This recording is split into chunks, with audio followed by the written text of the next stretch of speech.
Good evening, students. Today we're going to talk about, though perhaps one of the most effective laws, one that really impacts a lot of people, is the Occupational Safety and Health Act, which is known as OSHA, which drives small businesses crazy in terms of their requirements of safety.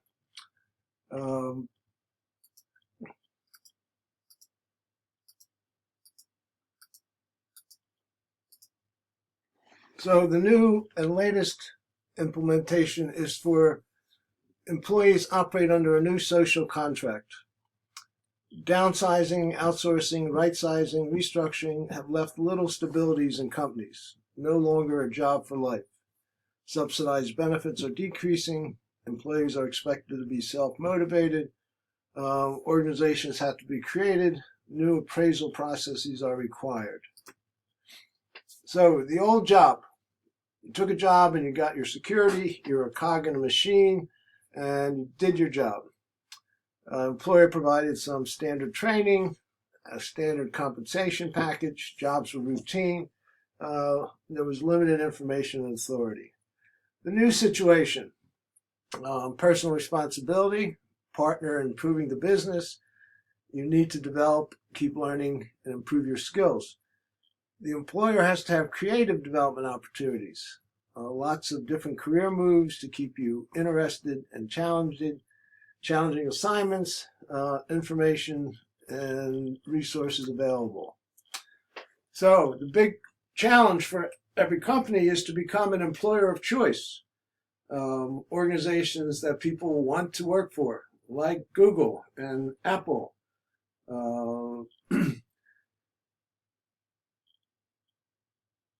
In the last few years, a lot of different types of organizations have been using what we refer to now as contingent workers.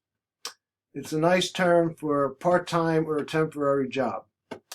And companies are able to contract out and use part-time employees so they don't have to pay them health benefits or pay into their retirement funds.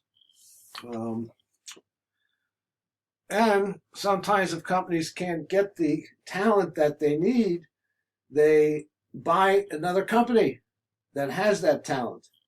So if you can't recruit it, you just buy another company which has that talent, and thereby you acquire that talent.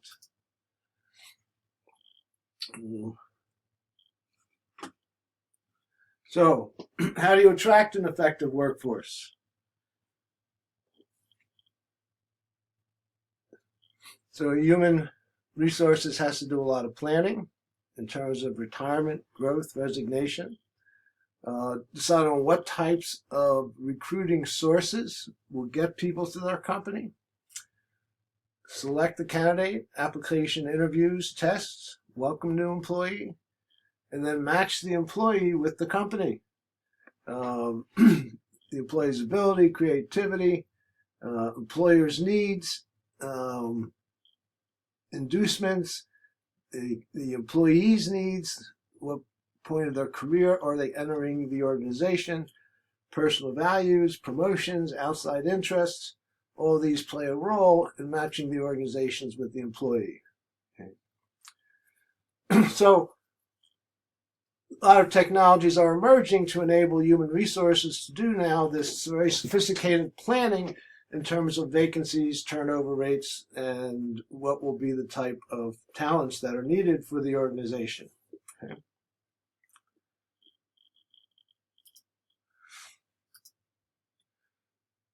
So assessing organizational needs, job analysis, gather information about the responsibilities of the job, job description, job specification. Probably one of the most difficult tasks that any manager has is to write a job description. If the responsibilities are excessive, the individual will burn out and leave. If the responsibilities are not sufficient, the individual will get bored and leave.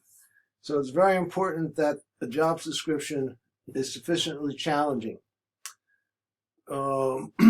People want to have an idea of pertinent information, positive and negative, about the company. Now social media is used extensively to recruit people.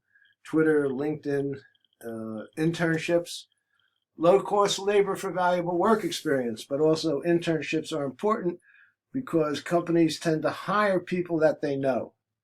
And if they get to know you through an internship, your opportunities for being employed are significantly improved. Okay.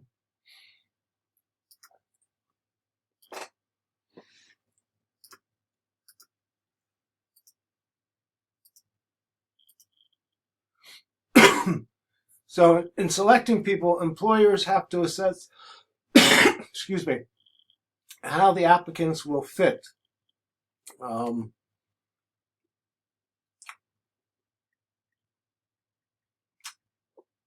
And people who do interviews have to be trained so that questions that they ask don't violate federal laws on discrimination, what they can ask and what they can't ask. This requires training. Okay, this chart shows what you can ask and what you can't ask.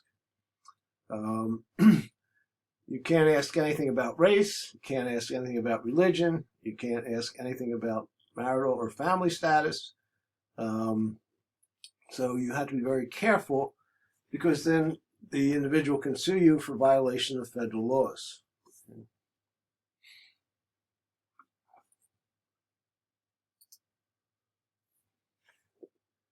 So this gives you an example of questions that are asked to see how your brain functions.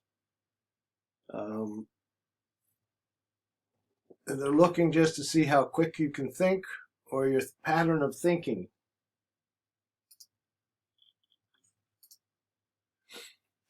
So the real challenge, if you get good people, is also how to make them better, particularly in nonprofit organizations, governmental organizations. People on the job are not going to leave very frequently. So if you're going to improve your operation, you have to improve your talent, your human capital. So you have to be able to have significant training and development programs that helps to improve your human capital.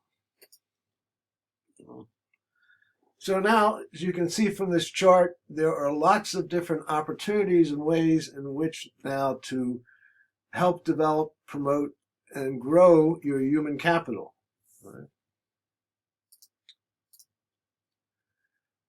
Performance appraisal. This is probably one of the most difficult systems to implement. How do you accurately assess someone's performance? Many systems have come and gone. Some work, some don't work. But people want to know that the system is fair and that it's applied fairly. 360-degree feedback. Not only does your supervisor rate you, but you also rate your supervisor. Performance evaluation errors. Well, stereotyping. Placing an employee into a class or category on a few characteristics. Well, you know, all those Asian Indians, they act this way. All those people from the Caribbean, they act this way.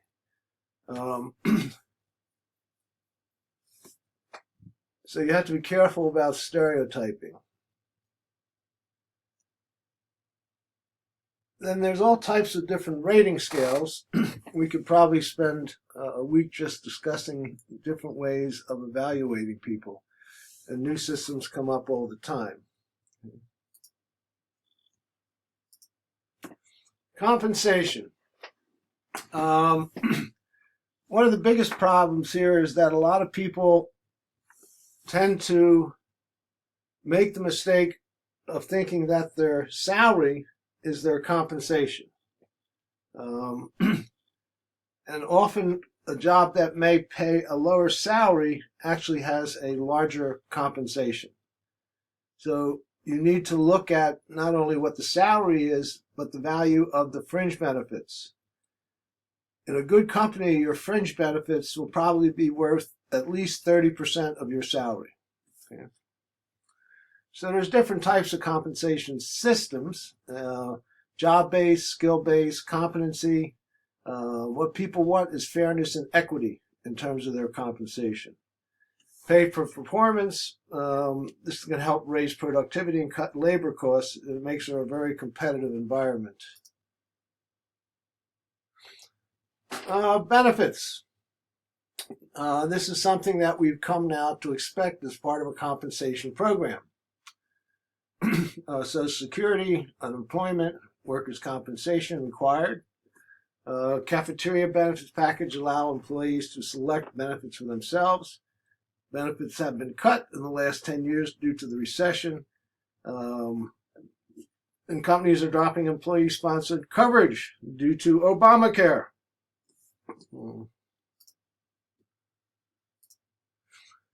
Right sizing. This is another consultant term invented to make bad things sound good.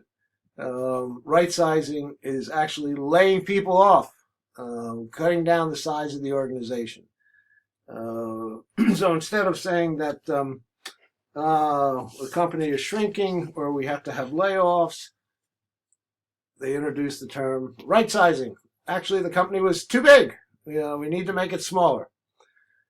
So the term refers to reducing the company's workforce to the right size. In some companies, it makes them stronger, more competitive, if the process is managed correctly.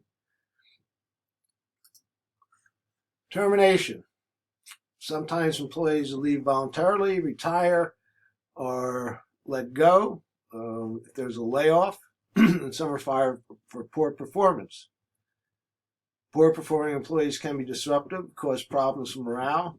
Exit interviews can be used to learn about dissatisfaction and reason for departure. Termination sometimes is difficult, but sometimes termination is important. People sometimes just do not fit in a particular job. I terminated a guy one time, bumped into a couple years later, told me that the best thing ever happened to him was when I fired him because he realized that that wasn't his career. Exit interviews, try and find out if people are dissatisfied, why they left, and what things can be improved. Corporate diversity, trying to involve minority employees in the mainstream of different organizations. Examples of leaders in corporate diversity.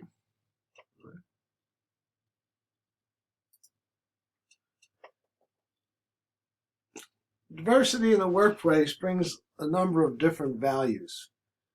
People bring different cultural ideas, different perspectives from their backgrounds into the workplace. Companies now try to build cohesive teams because they want people to be able to work together as teams. Currently, we have unprecedented generational diversity.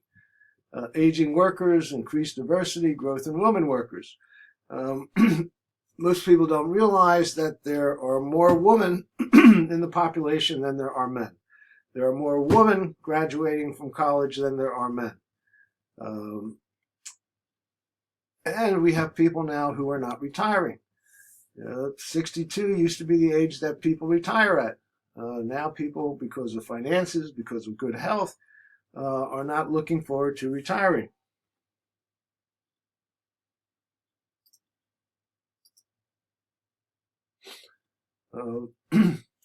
So I'm going to end this part of the discussion at this time, and then there will be part 2 in regard to human resources.